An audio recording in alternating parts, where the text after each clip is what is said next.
大家好，我是东马行为。今天我们来讲《一拳超人》最新的209话啊。这一话剧情非常的无聊，所以我讲快一点啊。一开始呢，杂鱼小队这边准备去找落单的鼻涕熊，然后他们突然发现，主神怎么死了？哦，原来没死啊，吓老子一跳。接着镜头又切回到了二郎和光头这边，他们两个已经打了好几话了，局势根本就没有一点变化，所以我就懒得费口舌讲他们的打斗环节了。二郎已经打得脑子都不好使了，都开始用排除法来作战了。最后他给光头来了一招四手拳，我真的服了，合着你只会偷天津饭的技能是吧？那不是气功炮就是四手拳。然后二郎抓住光头，把他推向了山峰，使出了他穷极心血想出来的绝招啊！气功炮！哇，且不谈这个长得像菊花一样的山峰啊，二郎你实在想不出绝招可以要打火机啊！你看这个威力不比那个什么发劲厉害的多啊！不过二郎这招还真有点牛皮，直接都要给地球干穿孔了，冲击的余波甚至把地球另外一端顶起了一座孤岛，顺便还救了在此地飞机落水的难民。就在这个时候啊，本漫画非常重要的一个剧情转折来了。身在异次元的爆破一帮人啊，察觉到了地球的异样，他们发现二郎快要把地球给吹爆了。这里由于我忘了之前的漫画讲了些什么剧情啊，爆破这个组织是怎么回事我不是很清楚，姑且呢我就称呼他们这帮人为天剑局吧。咦，这里面怎么还有个波罗斯啊？还有这个狮子脑袋的人，该不会是进化之家里面的兽王吧？难道说春田在二郎篇之后准备开启平行宇宙了？我操，这么重大的事情啊！等我先去补一下之前的剧情，以后再来说啊。最后呢，爆破说二郎就快冲破异次元的屏障了，紧接着呢就带着一帮人跑去修 bug 了。然后我们回到地球上来啊，二郎在这冲了半天，光头屁效果都没有，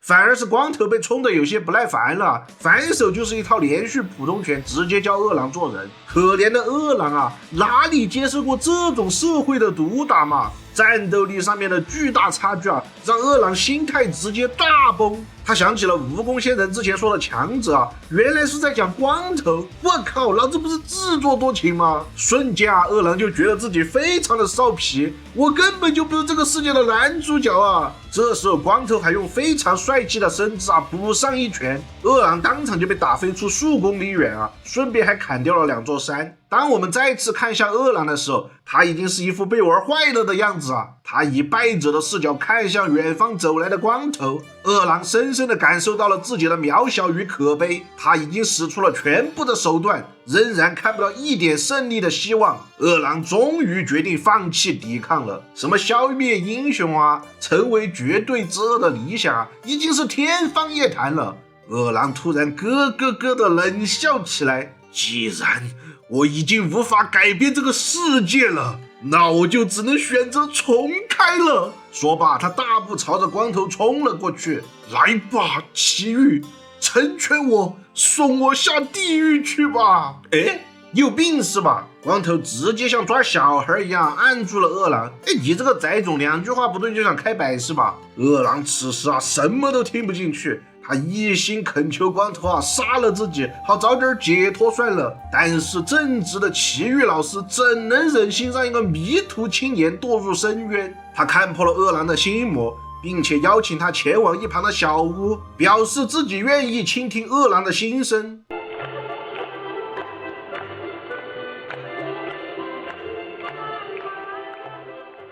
就这样，在汪洋里的一栋破败小屋之中，出现了令人难以想象的一幅画面。夜空中浮现出了神明居住的月球，而2个足以撼动地球的超级强者居然像父子一样席地而坐。有人说这幅画面像是刃牙里的父子晚餐，还有人说这张像是赛文奥特曼剧中的场景。不过嘛，在我看来，谁又在放音乐啊？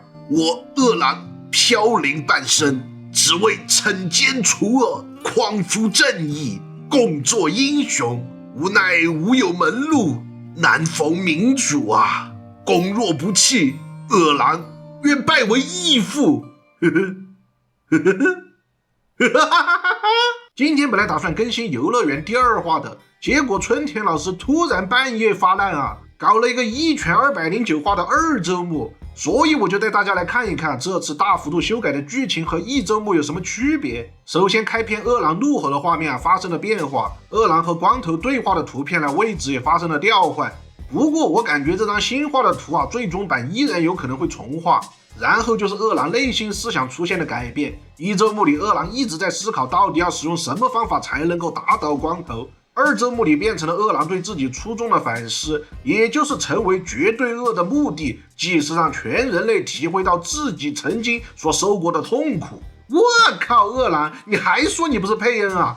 然后1周目二郎使出了自己最后的底牌超级气功炮。2周目里，二郎则是反思了之前自己有所动摇的行为一怒之下才使出了气功炮，并且他还对光头随意吐槽自己的粗鄙行为表达了强烈的不满。从这里来看的话，2周目的二郎增加了相当多的内心独白，观感上确实比枯燥无脑输出的1周目要好很多。接着二郎发波震撼地球之后异次元爆破一行人的剧情直接被砍到了只剩2格。他们所透露出的信息被做了简化处理，突出了修复异次元裂痕和神明的关键信息。然后光头一如既往的暴打了二郎打斗的场面出现了些许的改动，二郎也再度被打到怀疑人生。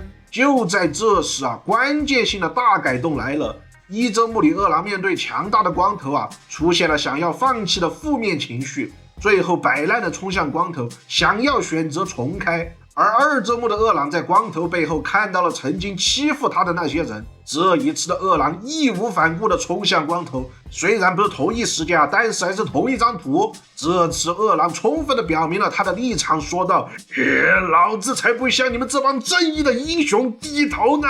接下来只听到一声巨响惨烈的全新版本209话正式开启，二郎被光头轻描淡写的一拳干飞。这一次他的外壳彻底被击碎了，虽然心有不甘但是身体能力已经达到了极限。就在二郎以为一切都已经结束的时候，西北前天突然刮起了一阵飓风，二郎的耳边传来了虚无的声音，说道：你的夙愿我已经听到了。再看天空中那格外明亮的月球，哇靠，是神明真正的神要来了。一旁的杂鱼小队们还在聊天呢，一回头就看见了这令人瞠目结舌的巨大气旋，伴随着无数雷电的环绕从气旋的异空间里踏出了神明那巨大的脚掌，这种难以言表的压迫感正一步一步的朝我们走来。春田他终究还是选择了发动地鸣这是继今年尾田的海贼王、哑巴子的全院还有半圆的汉角道之后，再度有漫画家发动了地鸣，这就是所谓的共识性漫画界必将有大事件要发生。说把神明来到了支离破碎的二郎面前，在二郎的心中，神明的声音不断的在蛊惑着他。二郎努力的想要看清这混沌背后的那张脸，但是出现在他面前的却是自己的师父银色獠牙。我们都知道这个老头明显是神明的陷阱他想利用二郎内心的薄弱环节，以师父对弟子的爱来蛊惑二郎。之前神明就用同样的方法来诱导龙卷，但是没想到我老婆英明神武并没有吃他这一套，嘿嘿嘿嘿。可二郎毕竟还是年轻终究还是没有顶住诱惑，为了得到实现自己夙愿的力量接受了师父伸出来的援手。就在这一刻二郎的身体接受到了来自神的加持。西域此时抬头一看，天怎么都黑下来了。紧接着二郎恢复了初期绷带怪人的造型，出现在了光头身后。但这一次二郎的气场却明显和之前不同。光头擦了擦眼睛，仔细端详着眼前的怪物，这还是我认识的那个二郎吗？